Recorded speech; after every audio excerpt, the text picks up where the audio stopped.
दोस्तों, सारी दुनिया अजूबों और रहस्यों से भरी पड़ी है। लगभग 5000 साल पुरानी मिस्र की सभ्यता के पिरामिड इन्हीं अजूबों में से एक हैं। मिस्र अपने पिरामिड और मम्मी की वजह से दुनिया भर में मशहूर हैं। लेकिन मिस्र के इतिहास से जुड़ी बहुत सी ऐसी बातें हैं जो आज भी वैज्ञानिकों को हैरान कर देती हैं। आज हम आपको मिस्र की प्राचीन सभ्यता के बारे में कुछ ऐसी बातें बताने वाले हैं जिनके बारे में बहुत ही कम लोग जानते होंगे।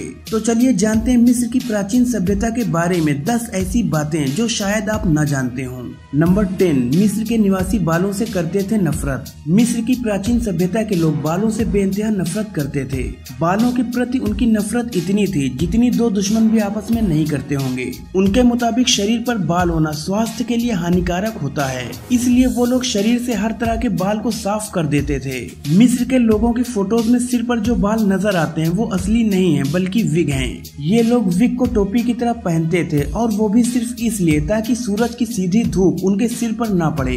नंबर 9, मिस्र के लोग अजीब शक्ल वाले लोगों को नौकरी पर रखते थे। प्राचीन मिस्र में अगर कोई बौना पैदा होता था तो उसको बहुत खुशकिस्मत माना जाता था, क्योंकि उसका बौनापन उसको आसानी से नौकरी दिला देता था। और नौकरी भी कोई ऐसी वैसी नहीं बल्कि सोने के कारखानों में। वहाँ के लोग ऐसे लोगों को आसानी से नौकरी इसलिए देते थे क्योंकि अजीब शक्ल वाले लोग जल्दी से पहचान में आ जाते थे, जिससे उनको पकड़ना आसान होता था। नंबर 8, राजाओं के साथ नौकरों को भी दफनाया जाता था। ये बहुत ही हैरान कर देने वाली बात है कि मिस्र में राजाओं के मरने के बाद उनके नौकरों को भी उनके साथ जिंदा दफना दिया जाता था। पहले लोग नौकरों के सिर पर वार करके उन्हें बेहोश कर देते थे और फिर उनको दफना देते थे। नंबर 7, आजाद थी प्राचीन मिस्र की महिलाएं। मिस्र की महिलाएं पूरी दुनिया से अलग थीं। वहाँ की महिलाएं जमीन खरीद सकती थी, जज बन सकती थी और अपनी वसीयत लिख सकती थी। अगर वो बाहर काम करती थी तो उन्हें समान वेतन दिया जाता था। वो तलाक दे सकती थी और फिर से शादी भी कर सकती थी। वो शादी से पहले कॉन्ट्रैक्ट भी कर सकती थी जिसमें वो शादी में लाई गई चीजों के बारे में अपनी राय रख सकती थी।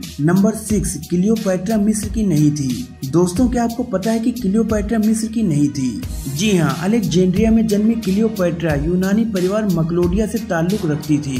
क्लियोपैट्रा टोलेमी वंश की पहली सदस्य थी जो कि मिस्र की भाषा बोल सकती थी, लेकिन वो मिस्र वंश की नहीं थी। नंबर 5, मुंह को साफ रखना था जरूरी। इन लोगों के लिए दांतों को साफ रखना इतना जरूरी था कि वो मम्मी को टूथपिक के साथ दफनाते थे। माना जाता है कि प्राचीन मिस्र के निवासियों ने ही एक तरह के टूथपेस्ट की शुरुआत की थी। इसे बनाने में वो बैल के खुरों का पाउडर, जले हुए अंडों की छाल और राख के मिक्सचर का इस्तेमाल करते थे।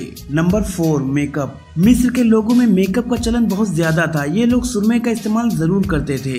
वो लोग मानते थे कि काला और हरा सुरमा उन्हें सूरज की किरणों, मक्खियों और हार्मफुल इन्फेक्शन से बचाए रखता था। इसके अलावा ये सूर्य देव को श्रद्धांजलि और नमन करने का एक तरीका भी था। नंबर 3, दुनिया की पहली शांति संधि का रिकॉर्ड मिस्र के पास है। 200 सालों के बाद भी मिस्र वासियों और हित्तिट्स के बीच की लड़ाई का कोई नतीजा नहीं निकला। 1259 में दोनों राज्यों को एक दूसरे से खतरा था। रामसेस और हत्तुसिली III ने एक शांति संधि की और ये वादा किया कि वो किसी भी तीसरे आक्रमणकारी के खिलाफ एक दूसरे की मदद करेंगे। नंबर 2, गणित के ज्ञाता होते थे मिस्र निवासी। मिस्र के निवासी गणित में काफी तेज होते थे। उनके जरिए बनाई गई संरचनाओं से ये साबित होता है कि गणित और वास्तुकला में वो बहुत तेज और निपुण थे। नंबर 1, मिस्र के ज्यादातर निवासी ईसाई थे। माना जाता है कि 400 से 800 ईस्वी के बीच मिस्र के ज्यादातर लोग ईसाई धर्म के मानने वाले थे। लेकिन 10वीं सदी के मध्य में मुसलमानों के आने के बाद बड़ी संख्या में लोगों का धर्म परिवर्तन हुआ और उन्होंने इस्लाम कबूल कर लिया। बाद में उनकी कॉप्टिक भाषा की जगह भी अरबी भाषा ने ले ली।